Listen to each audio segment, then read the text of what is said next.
ਸਤਿ ਸ਼੍ਰੀ ਅਕਾਲ। ਤੁਸੀਂ ਜੁੜੇ ਹੋਏ ਹੋ ਪੰਜਾਬੀ ਰੇਡੀਓ ਯੂਐਸਏ ਦੇ ਨਾਲ ਤੇ ਮੈਂ ਹਾਂ ਪ੍ਰਵੀਨ ਸ਼ਰਮਾ ਲੈ ਕੇ ਹਾਜ਼ਰ ਹਾਂ ਪ੍ਰੋਗਰਾਮ ਖਬਰ ਤੇ ਨਜ਼ਰ। ਖਬਰ ਤੇ ਨਜ਼ਰ ਪ੍ਰੋਗਰਾਮ ਦੇ ਵਿੱਚ ਕਈ ਅਹਿਮ ਤੇ ਕਈ ਖਾਸ ਖਬਰਾਂ ਨੂੰ ਲੈ ਕੇ ਚਰਚਾ ਕਰਨ ਦੇ ਲਈ ਜੁੜ ਚੁੱਕੇ ਨੇ ਮਿੰਟੂ ਗੁਰਸਰੇਗਾ ਜੀ। ਮਿੰਟੂ ਸਤਿ ਸ਼੍ਰੀ ਅਕਾਲ, ਸਵਾਗਤ ਹੈ ਜੀ ਪੰਜਾਬੀ ਰੇਡੀਓ ਯੂਐਸਏ ਤੇ। ਜੀ ਸ਼ੁਕਰੀਆ ਸਾਰਿਆਂ ਨੂੰ, ਸਤਿ ਸ੍ਰੀ ਅਕਾਲ ਜੀ। ਪ੍ਰੋਗਰਾਮ ਨੂੰ ਸਪਾਂਸਰ ਕਰਦੇ ਨੇ ਖਾਲਸਾ ਇੰਸ਼ੋਰੈਂਸ ਏਜੰਸੀ ਵਾਲੇ, ਜਿਨ੍ਹਾਂ ਤੋਂ ਤੁਸੀਂ ਹਰ ਤਰੀਕੇ ਦੀ ਇੰਸ਼ੋਰੈਂਸ ਲੈ ਸਕਦੇ ਹੋ। ਇੰਸ਼ੋਰੈਂਸ ਬਾਰੇ ਪਤਾ ਕਰਨ ਦੇ ਲਈ ਇਹਨਾਂ ਦਾ ਨੰਬਰ ਹੈ 408-272-2500। ਇਹ 1992 ਤੋਂ ਲਗਾਤਾਰ ਇੰਸ਼ੋਰੈਂਸ ਬਿਜ਼ਨਸ ਦੇ ਵਿੱਚ ਨੇ, ਸ਼ਾਨਦਾਰ ਸੇਵਾਵਾਂ ਦੇ ਰਹੇ ਨੇ ਤੇ ਅਮਰੀਕਾ ਭਰ ਦੇ ਵਿੱਚ ਇੰਸ਼ੋਰੈਂਸ ਕਰਦੇ ਨੇ। ਅੱਜ ਹੀ ਡਾਇਲ ਕਰੋ 408-272-2500। ਟਰਕੀਅਨ ਇਮੀਗ੍ਰੇਸ਼ਨ ਲਾ ਫਰਮ ਵਾਲੇ ਜੇ ਟਰਕੀਅਨ ਟੌਰਨੀ ਟਰਕੀਆਨਾ ਦੇ ਨਾਲ ਤੁਸੀਂ ਯੂਐਸ ਇਮੀਗ੍ਰੇਸ਼ਨ ਬਾਬਤ ਕੋਈ ਵੀ ਸਲਾਹ ਕਰਨੀ, ਕੋਈ ਵੀ ਸਵਾਲ ਪੁੱਛਣਾ ਤੇ ਇਹਨਾਂ ਦਾ ਨੰਬਰ ਹੈ 4159090503। G K Dhanota Yuba City, Paramjit ਕੌਰੰਗੀ Vacaville, Pritpal Singh Sidhu Fresno, G N ਲਿਊ ਵਾਲੇ ਟਰੱਕ ਵਾਸ਼ ਕਰਦੇ ਨੇ, ਆਇਲ ਚੇਂਜ ਕਰਦੇ ਨੇ, 에ਅਰ ਬ੍ਰੇਕਾਂ ਦਾ ਕੰਮ ਤਸੱਲੀ ਬਖਸ਼ ਕਰਵਾ ਸਕਦੇ, ਨਵੇਂ ਪੁਰਾਣੇ ਟਾਇਰ ਵੀ ਇਹਨਾਂ ਤੋਂ ਮਿਲਦੇ ਨੇ। ਲੋਕੇਸ਼ਨ ਸੈਂਟਨੇਲਾ ਦੀ ਨੀਮਾ ਸਹੂਤਾ ਦੇ ਨਾਲ ਗੱਲ ਕੀਤੀ ਜਾ ਸਕਦੀ ਹੈ 209-277-0113 ਤੇ। MK market Kashmir Singh Sacramento ਤੋਂ ਅਤੇ ਜੱਸੀ ਗਿੱਲ, ਭੁਪਿੰਦਰ ਸਿੰਘ, ਨਿਰਮਲ ਸਿੰਘ, ਸੰਧੂ ਫੈਮਿਲੀ ਬੇਕਰਸਫੀਲਡ ਤੋਂ। ਇਹਨਾਂ ਸਾਰੇ ਹੀ ਸਪਾਂਸਰਸ ਦਾ ਬਹੁਤ-ਬਹੁਤ ਧੰਨਵਾਦ। ਤੇ ਜੇਕਰ ਤੁਸੀਂ ਵੀ ਪੰਜਾਬੀ ਰੇਡੀਓ ਯੂਐਸਏ ਦੇ ਇਹਨਾਂ ਪ੍ਰੋਗਰਾਮਾਂ ਨੂੰ ਸਪਾਂਸਰ ਕਰਨਾ ਚਾਹੁੰਦੇ ਹੋ ਤਾਂ ਸਟੂਡੀਓ ਦਾ ਨੰਬਰ ਹੈ 408272 5200। ਪ੍ਰੋਗਰਾਮ ਖਬਰ ਤੇ ਨਜ਼ਰ ਨੂੰ ਤੁਸੀਂ ਇਸ ਵੇਲੇ ਸੁਣ ਰਹੇ ਹੋ AM FM ਸਟੇਸ਼ਨਸ ਦੇ ਨਾਲ ਨਾਲ ਰੇਡੀਓ ਸੈੱਟ ਤੇ, ਨੈਟ ਤੇ, mobile app, social media platforms, Facebook, YouTube ਤੇ ਸੁਣ ਰਹੇ ਹੋ, ਦੇਖ ਰਹੇ ਹੋ। ਸਾਰਿਆਂ ਦਾ ਹੀ ਪ੍ਰੋਗਰਾਮ ਖਬਰ ਤੇ ਨਜ਼ਰ ਦੇ ਵਿੱਚ ਸਵਾਗਤ ਹੈ। ਇੱਕ ਜਾਣਕਾਰੀ ਹੋਰ ਤੁਹਾਡੇ ਸਾਰਿਆਂ ਨਾਲ ਸਾਂਝੀ ਕਰਦੇ ਚੱਲੀਏ। ਕੱਲ ਮੰਟੀਕਾ ਗੁਰਦੁਆਰਾ ਸਾਹਿਬ ਦੇ ਵਿੱਚ ਪਹਿਲੇ ਪਾਤਸ਼ਾਹ ਸ਼੍ਰੀ ਗੁਰੂ ਨਾਨਕ ਦੇਵ ਜੀ ਦੇ ਪ੍ਰਕਾਸ਼ ਪੁਰਬ ਨੂੰ ਸਮਰਪਿਤ ਨਗਰ ਕੀਰਤਨ ਸਜਾਏ ਗਏ ਸਨ। ਜੇਕਰ ਤੁਸੀਂ ਉੱਥੇ ਨਹੀਂ ਪਹੁੰਚ ਸਕੇ ਤਾਂ ਪੰਜਾਬੀ ਰੇਡੀਓ ਯੂਐਸਏ ਦੇ YouTube ਚੈਨਲ ਤੇ ਫੇਸਬੁੱਕ ਤੇ ਇਸ ਦੀ ਕਵਰੇਜ ਜਿਹੜੀ ਹੈ ਕੱਲ ਟੀਮ ਵੱਲੋਂ ਕੀਤੀ ਗਈ ਹੈ। ਤੇ ਜਿੰਨੇ ਵੀ ਤੁਸੀਂ ਕੱਲ ਉੱਥੇ ਪੰਜਾਬੀ ਰੇਡੀਓ ਯੂਐਸਏ ਦੇ ਬੂਥ ਤੇ ਪਹੁੰਚੇ, ਤੁਹਾਡਾ ਸਾਰਿਆਂ ਦਾ ਬਹੁਤ ਬਹੁਤ ਧੰਨਵਾਦ। ਤੁਹਾਡੇ ਸੁਝਾਅ, ਤੁਹਾਡੇ ਜਿਹੜੇ ਵੀ ਸੁਨੇਹੇ ਨੇ ਉਹ ਸਾਡੇ ਸਿਰ ਮੱਥੇ ਨੇ ਤੇ ਅਸੀਂ ਉਹਨਾਂ ਤੇ ਗੌਰ ਕਰਾਂਗੇ ਜ਼ਰੂਰ। ਤੇ ਜਿਹੜੇ ਸੱਜਣ ਨਹੀਂ, ਸੰਗਤਾਂ ਨਹੀਂ ਪਹੁੰਚ ਸਕੀਆਂ, ਉਹ ਪੰਜਾਬੀ ਰੇਡੀਓ ਯੂਐਸਏ ਦੇ ਫੇਸਬੁੱਕ ਪੇਜ ਤੇ ਜਾ ਕੇ ਉਸ ਖਾਸ ਕਵਰੇਜ ਨੂੰ ਦੇਖ ਸਕਦੇ ਨੇ। ਮਿੰਟੂ ਜੀ, ਖਬਰਾਂ ਦੇ ਵੱਲ ਆਈਏ। ਸ਼ੁਰੂਆਤ ਕਰੀਏ ਆਮ ਆਦਮੀ ਪਾਰਟੀ ਤੋਂ। ਹਾਰ ਕਾਂਗਰਸ ਦੀ ਵੀ ਹੋਈ ਹੈ ਤੇ ਹਾਰ ਆਮ ਆਦਮੀ ਪਾਰਟੀ ਦੀ ਵੀ ਹੋਈ ਹੈ, ਪਰ ਸੋਸ਼ਲ ਮੀਡੀਆ ਤੇ ਆਮ ਆਦਮੀ ਪਾਰਟੀ ਦੀ ਹਾਰ ਦਾ ਮਜ਼ਾਕ ਉੱਡ ਰਿਹਾ ਜੀ। ਦੇਖੋ, ਉਹ ਤਾਂ ਫਿਰ ਹੁੰਦਾ ਹੀ ਆ। ਵੈਸੇ ਤਾਂ ਗੱਲ ਇਹ ਆ ਕਿ ਇਹਨਾਂ ਨੇ ਕਿਹੜਾ ਮੰਨਣਾ ਹੈ, ਹਾਰ ਦੀ ਜ਼ਿੰਮੇਵਾਰੀ ਤੇ ਕਿਸੇ ਨੇ ਲੈਣੀ ਨਹੀਂ ਹੈ ਜੀ। ਹੁਣ ਇਹ ਹੈ ਕਿ ਫਿਰ ਇਹਨਾਂ ਕੋ ਹੁੰਦਾ ਕਿ ਜਿਵੇਂ ਗੱਡੀ ਰੋਕਣੀ ਤੇ ਵੀ ਚੱਲ ਗੱਡੀ ਨਹੀਂ ਰੋਕੀ ਤੇ ਕੀ ਹੋਇਆ, ਚੀਕਾਂ ਤੇ ਖੜਾ ਦਿੱਤੀਆਂ ਨੇ ਨਾ। ਉਹ ਬਸ ਕਹਿ ਦੇਣਗੇ ਕਿ ਵੇਖ ਲਓ ਨਰਿੰਦਰ ਮੋਦੀ ਨੂੰ ਅਸੀਂ ਗਰੰਟੀਆਂ ਦੇਣ ਲਾਤਾ, ਇਹ ਕਰ ਦਿੱਤਾ, ਉਹ ਕਰ ਦਿੱਤਾ। ਪਰ ਹਾਰ ਜਿਹੜੀ ਹੈ, ਦੇਖੋ ਹਾਰ ਹੁੰਦੀ ਰਹਿੰਦੀ ਹੈ ਸਿਆਸਤ ਦੇ ਵਿੱਚ। ਇਹਨਾਂ ਦੇ ਨਾਮ ਹੀ ਰਿਕਾਰਡ ਆ ਕਿ ਜਦੋਂ ਇਹਨਾਂ ਦੀਆਂ ਜ਼ਮਾਨਤਾਂ ਜਿਹੜੀਆਂ ਲੋਕ ਸਭਾ ਇਲੈਕਸ਼ਨ 'ਚ ਸਭ ਤੋਂ ਜ਼ਿਆਦਾ ਜ਼ਬਤ ਹੋਈਆਂ ਸੀਗੀਆਂ, 4 ਇੱਥੋਂ ਆਪਣੇ ਪੰਜਾਬ 'ਚ ਜਿੱਤੇ ਸਨ ਮੈਂਬਰ ਪਾਰਲੀਮੈਂਟ ਇਹਨਾਂ ਦੇ। ਪਰ ਫਿਰ ਵੀ ਬਾਵਜੂਦ ਇਸ ਤੇ ਦੇਖੋ ਗੱਲ ਇਹ ਆ ਕਿ ਕਾਂਗਰਸ ਜਿਹੜੀ ਹੈ ਨਾ, ਕਾਂਗਰਸ ਦੀ ਹਾਰ ਉਹ ਇੱਕ ਤਰ੍ਹਾਂ ਨਾਲ ਕਹਿ ਲਓ ਕਿ ਹੈ ਤਾਂ ਉਹ ਵੀ ਵੱਡੀ ਆ। ਜਿਵੇਂ ਆਪਾਂ ਦੇਖੀਏ ਛੱਤੀਸਗੜ੍ਹ 'ਚ ਉਹਨਾਂ ਨੇ ਸਰਕਾਰ ਗਵਾ ਲਈ, ਰਾਜਸਥਾਨ 'ਚੋਂ ਸਰਕਾਰ ਗਵਾ ਲਈ, ਮੱਧ ਪ੍ਰਦੇਸ਼ ਦੇ ਵਿੱਚ ਮਤਲਬ ਕਿ ਨਹੀਂ ਪੈਰ ਲੱਗੇ ਉਹਨਾਂ ਦੇ, ਤਾਂ ਯਾਨੀ ਉਹ ਵੀ ਹੈ। ਪਰ ਤੇਲੰਗਾਨਾ 'ਚ ਉਹਨਾਂ ਨੂੰ ਇੱਕ ਤਰ੍ਹਾਂ ਨਾਲ ਕਹਿ ਲਓ ਕਿ ਉਹ ਥੋੜਾ ਬਹੁਤਾ ਰਾਹਤ ਵਾਲਾ ਨਾ ਉੱਥੇ ਮੌਕਾ ਮਿਲ ਗਿਆ। ਪਰ ਆਮ ਆਦਮੀ ਪਾਰਟੀ ਵਾਸਤੇ ਨਮੋਸ਼ੀ ਇਸ ਗੱਲ ਦੀ ਰਹੀ ਆ ਕਿ ਜੇ ਤੁਸੀਂ ਓਵਰਆਲ ਇਹਨਾਂ ਦੀ ਪਰਫਾਰਮੈਂਸ ਦੇਖੋਗੇ ਪਿਛਲੇ 5 ਸਾਲਾਂ ਦੇ ਦੌਰਾਨ, ਇਹ ਜਿੰਨੇ ਟੋਟਲ ਵੋਟ ਨੇ, ਤਾਂ ਮੈਨੂੰ ਲੱਗਦਾ ਕਿ ਕੁਝ ਕੁ ਹਜ਼ਾਰ ਦਾ ਇਜ਼ਾਫਾ ਕਰ ਸਕੇ ਨੇ, ਕੁਝ ਕੁ ਹਜ਼ਾਰ ਦਾ। ਜਦ ਕਿ ਇਸ ਦਰਮਿਆਨ ਇਹਨਾਂ ਨੇ ਪੰਜਾਬ ਵੀ ਜਿੱਤਿਆ, ਦਿੱਲੀ 'ਚ ਵੀ ਸਰਕਾਰ ਦੁਬਾਰਾ ਬਣਾਈ, ਕੁਝ ਹੋਰ ਸਟੇਟਾਂ 'ਚ ਵੀ ਆਪਣੇ ਕਿਤੇ ਵਿਧਾਇਕ ਬਣਾਇਆ, ਕਿਤੇ ਕੋਈ ਹੋਰ ਕਾਉਂਸਲਰ ਵਗੈਰਾ ਜਿਤਾਏ। ਪਰ ਬਾਵਜੂਦ ਇਸ ਦੇ ਇਹਨਾਂ ਸਟੇਟਾਂ ਦੇ ਵਿੱਚ ਜੇ ਤੁਸੀਂ ਦੇਖੋਗੇ ਤਾਂ ਨਹੀਂ, ਅੱਗੇ ਨਹੀਂ ਵੱਧ ਪਾ ਰਹੀ। ਤਾਂ ਫਿਰ ਨੋਟਾਂ ਨਾਲੋਂ ਵੀ ਪਛੜ ਗਏ। ਸਭ ਤੋਂ ਵੱਡੀ ਗੱਲ ਉਹ ਮਜ਼ਾਕ ਤਾਂ ਫਿਰ ਉੱਡਦਾ ਹੀ ਹੁੰਦਾ, ਤੁਹਾਨੂੰ ਪਤਾ, ਜਦੋਂ ਇਸ ਤਰ੍ਹਾਂ ਦੀ ਬੁਰੀ ਤਰ੍ਹਾਂ ਹਾਰ ਹੋ ਜਾਵੇ। ਮੱਧ ਪ੍ਰਦੇਸ਼ ਦੇ ਵਿੱਚ ਦੱਸਦੇ ਆ ਕਿ ਇਹਨਾਂ ਨੂੰ ਸਿਰਫ ਅੱਧ ਕੁ ਫੀਸਦ ਵੋਟ ਪਈ ਹੈ, ਹਿਸਾਬ ਲਾ ਲਓ ਜੀ, ਜਦ ਕਿ ਨੋਟਾਂ ਨੂੰ ਤਕਰੀਬਨ 1% ਵੋਟ ਹੈਗੀ ਆ। ਛੱਤੀਸਗੜ੍ਹ ਦੇ ਵਿੱਚ ਵੀ ਇਹਨਾਂ ਨੂੰ 1% ਤੋਂ ਥੱਲੇ ਵੋਟ ਪਈ ਆ ਤੇ ਨੋਟਾਂ ਨੂੰ 1.25% ਪੈ ਗਈ ਆ। ਰਾਜਸਥਾਨ 'ਚ ਇਹਨਾਂ ਨੂੰ ਸਿਰਫ 0.38% ਤੇ ਨੋਟਾਂ ਨੂੰ 0.96% ਵੋਟਾਂ ਪਈਆਂ ਨੇ। ਮਿਜ਼ੋਰਮ ਦਾ ਕਿਉਂਕਿ ਜਿਹੜਾ ਰਿਜ਼ਲਟ ਸੀਗਾ ਉਹ ਇੱਕ ਦਿਨ ਡਿਲੇ ਕਰ ਦਿੱਤਾ ਗਿਆ ਸੀਗਾ, ਹੁਣ ਉੱਥੇ ਪਤਾ ਲੱਗੇਗਾ ਕਿ ਉੱਥੇ ਕੀ ਪਰਫਾਰਮੈਂਸ ਰਹਿੰਦੀ, ਉੱਥੇ ਤੇ ਕੀ ਨਾਰਥ ਈਸਟ 'ਚ ਤੇ ਕੀ ਵਟਿਆ ਜਾਣਾ। ਉੱਥੇ ਤਾਂ ਕਾਂਗਰਸ ਦੀ ਇੱਕ ਸੀਟ ਆਈ ਆ ਮਿਜ਼ੋਰਮ ਦੇ ਵਿੱਚੋਂ, ਤੇ ਇਹਨਾਂ ਦੇ ਪੱਲੇ ਦੇ ਕੀ ਪੈਣਾ। ਤਾਂ ਕੁੱਲ ਮਿਲਾ ਕੇ ਕਹਿ ਸਕਦੇ ਹਾਂ ਕਿ ਨੋਟਾਂ ਤੋਂ ਪਿੱਛੇ ਰਹਿ ਜਾਣਾ ਇਹ ਨਮੋਸ਼ੀਜਨਕ ਹੁੰਦਾ ਹੈ। ਤਾਂ ਫਿਰ ਹਾਰਾਂ ਦੇ ਮਜ਼ਾਕ ਤੇ ਇਸੇ ਤਰ੍ਹਾਂ ਉੱਡਦੇ ਹੁੰਦੇ ਆ। ਪਰ ਸਭ ਤੋਂ ਵੱਡੀ ਇੱਕ ਗੱਲ ਹੋਰ ਵੇਖਣ ਵਾਲੀ ਸੀਗੀ, ਇਹਨੂੰ ਵੀ ਜੇ ਆਪਾਂ ਛੱਡ ਦਈਏ, ਅੱਜ ਮੈਂ ਇਹਨਾਂ ਦੇ ਡਿਬੇਟ ਦੇ ਵਿੱਚ ਨਾ ਦੋਨਾਂ ਹੀ ਪਾਰਟੀਆਂ ਦੇ, ਕਾਂਗਰਸ ਦੇ ਵੀ ਤੇ ਆਮ ਆਦਮੀ ਪਾਰਟੀ ਦੇ, ਇਹਨਾਂ ਦੋਨਾਂ ਦੇ ਤਰਜਮਾਨਾਂ ਦੀ ਮੈਂ ਗੱਲ ਸੁਣ ਰਿਹਾ ਸੀ। ਉਹ ਤੇ ਕਹਿੰਦੇ ਕਿ ਸਾਡੀ ਇਹ ਗਰੰਟੀ ਹੈ ਕਿ ਅਸੀਂ ਇੱਥੇ ਰਲ ਕੇ ਤੇ ਲੜਾਂਗੇ ਨਹੀਂ। ਮਤਲਬ ਕਿ ਸਾਫ਼ ਆ। ਉਧਰੋਂ ਮਮਤਾ ਬੈਨਰਜੀ ਨੇ ਅੱਜ ਮਤਲਬ ਕਿ ਇਹ ਕਹਿ ਕੇ ਸਾਰਿਆਂ ਨੂੰ ਹੈਰਾਨ ਕਰ ਦਿੱਤਾ ਕਿ ਜੋ ਰੱਖਿਆ ਗਿਆ ਇੰਡੀਆ ਦਾ ਪ੍ਰੋਗਰਾਮ, ਮਤਲਬ ਕਿ ਗੱਠਜੋੜ ਦਾ, ਉਹਦੇ ਬਾਰੇ ਮੈਨੂੰ ਤਾਂ ਕੋਈ ਜਾਣਕਾਰੀ ਨਹੀਂ ਹੈਗੀ। ਸੋ ਇਹ ਚੀਜ਼ ਜਿਹੜੀ ਹੈ ਨਾ, ਉਹ ਹੁਣ ਵੇਖਣ ਵਾਲੀ ਆ। ਨਤੀਜੇ ਤਾਂ ਸੰਕੇਤ ਹੈ ਬਈ, ਨਤੀਜੇ ਤਾਂ ਸਪਸ਼ਟ ਹੈ ਕਿ ਨਰਿੰਦਰ ਮੋਦੀ ਨੂੰ ਰੋਕਣਾ ਹਾਲ ਫਿਲਹਾਲ ਇਹਨਾਂ ਦੇ ਵੱਸ ਦਾ ਰੋਗ ਨਜ਼ਰ ਨਹੀਂ ਆਉਂਦਾ, ਕਿਉਂਕਿ ਨਰਿੰਦਰ ਮੋਦੀ ਦੇ ਹੀ ਚਿਹਰੇ ਤੇ ਇਲੈਕਸ਼ਨ ਲੜਿਆ ਗਿਆ। ਜੇ ਆਪਾਂ ਵੇਖੀਏ ਨਾ, ਜ਼ਿਆਦਾਤਰ ਤਾਂ ਉਹੀ ਨਰਿੰਦਰ ਮੋਦੀ ਚਿਹਰਾ ਸੀ। ਇਹਨਾਂ ਨੇ ਤਾਂ ਐਤਕੀ ਰਾਜਸਥਾਨ 'ਚ ਵੀ ਚਿਹਰਾ ਨਹੀਂ ਦਿੱਤਾ, ਮੱਧ ਪ੍ਰਦੇਸ਼ 'ਚ ਵੀ ਚਿਹਰਾ ਨਹੀਂ ਸੀਗਾ, ਸ਼ਿਵਰਾਜ ਸਿੰਘ ਚੌਹਾਨ ਚਿਹਰਾ ਨਹੀਂ ਸੀ, ਪਰ ਹੁਣ ਤਾਂ ਬਹੁਤ ਵੱਡਾ ਚਿਹਰਾ ਬਣ ਗਿਆ ਨਾ। ਤਾਂ ਕਹਿਣ ਦਾ ਭਾਵ ਇਹੋ ਆ ਕਿ ਮੈਨੂੰ ਨਹੀਂ ਲੱਗਦਾ ਕਿ ਜੇ ਇਸ ਤਰ੍ਹਾਂ ਦੀ ਹਿੰਡੀ ਪੁੰਡੀ ਜੀ ਮਤਲਬ ਕਿ ਹੈਗੀ ਆ ਵਿਰੋਧੀ ਧਿਰ, ਤੇ ਇਹ ਭਾਜਪਾ ਨੂੰ ਆਸਾਨੀ ਨਾਲ ਰੋਕ ਲੈਣਗੇ। ਐਸਾ ਲੱਗਦਾ ਨਹੀਂ ਹੈ ਜਿਸ ਤਰ੍ਹਾਂ ਦੇ ਇਹ ਨਤੀਜੇ ਆਏ ਆ। ਚਲੋ ਨੋਟਾ ਤੋਂ ਕੋਈ ਪਿੱਛੇ ਰਹਿ ਗਿਆ, ਕੋਈ ਅੱਗੇ ਰਹਿ ਗਿਆ, ਪਰ ਓਵਰਆਲ ਜੇ ਆਪਾਂ ਵੇਖੀਏ, ਮੈਂ ਅੱਗੇ ਵੀ ਤੁਹਾਨੂੰ ਕਿਹਾ ਸੀਗਾ ਕਿ ਨਰਿੰਦਰ ਮੋਦੀ ਨਾਲ ਇਸ ਵੇਲੇ ਸਭ ਕੁਝ ਹੈ, ਕਾਰਪੋਰੇਟ ਤੋਂ ਲੈ ਕੇ ਮਤਲਬ ਈਵੀਐਮ ਤੱਕ ਜੋ ਮਰਜ਼ੀ ਹੈ, ਸਾਰਾ ਕੁਝ ਹੀ, ਮੀਡੀਆ ਕੀ ਸਭ ਕੁਝ ਹੀ ਨਾਲ ਹੈ, ਤਕਰੀਬਨ ਸਾਰੇ ਹੀ ਵਫਾ ਕਰੀ ਜਾਂਦੇ ਆ। ਖੈਰ ਅੱਗੇ ਦੇਖੋ ਕੀ ਹੁੰਦਾ।